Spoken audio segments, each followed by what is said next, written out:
দ পথাৰ ৰোৱনী আহি আছে দেই পানীত পৰিবই মানুহজনী পৰ ফ্লাক্সটো নেপেলাবি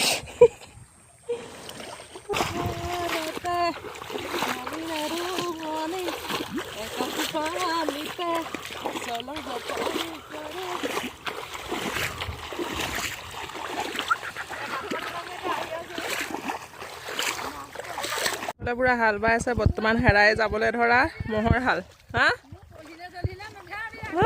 আমাৰ ৰোৱনী মেইন বৰ্তমান হেৰাই যাবলৈ ধৰা ম'হৰ হাল পুৰা এতিয়া বাই আছে আমাৰ ইয়াত এতিয়া ৰুব লাগিব পানী চ কিমান তাতে বোলে জোকো আছে জোকটোহে মেইন জোকৰ ভয়ে ওপৰত উঠিছে জোক আছে ৰাইজ উপায় নাই ৰুব লাগিব কিমান পানী দেখিছেনে ইমান পানী তাতে জোক ইফালে এতিয়া আমাৰ ইয়াৰ ৰুই হৈ গ'ল দুকঠামান মাটি হ'ব এইফালে আমি দুজনী ৰোৱনী আৰু আমাৰ হালোৱাকো পূৰা ৰোৱাত লগাই দিছোঁ এয়া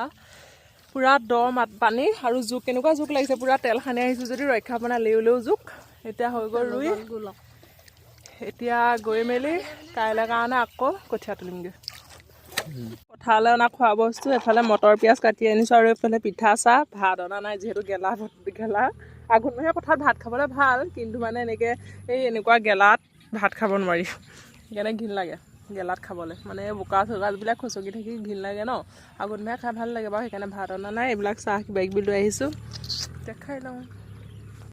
এতিয়া পথাৰৰ পৰা ৰুই আহি গ'লোঁ আহি এতিয়া লাগি গ'লোঁ কঠীয়া তোলাত যিহেতু কাইলৈ আকৌ বোকা আছে সেইটোকে আজি কঠীয়াখিনি তুলি থ'ব লাগিব এতিয়া পূৰা কঠীয়া তোলাত ব্যস্ত আজি অকণমান ৰ'দ দি আছে যে বৰষুণ নাই কঠীয়াখিনি তুলিব লাগিব ভালেই হ'ব ইমান ৰ'দ নাই মানে ৰ'দো নাই বৰষুণো নাই কঠীয়াখিনি ইমান বোকাও নাহিব চাগে তুলিব বৰ বেয়া নালাগিব ভালেই লাগিব বোকা নহাকৈ থকা নাই আহিছে কপালত ধুনীয়াকৈ গৈছেগৈ আৰু সেয়া কঠীয়াখিনি বৰ ধুনীয়া কঠীয়া এনেকৈ তুলি থৈ গৈছোঁ আৰু আমাৰ মাতাছে আশী বান্ধি আছে ইয়ালৈ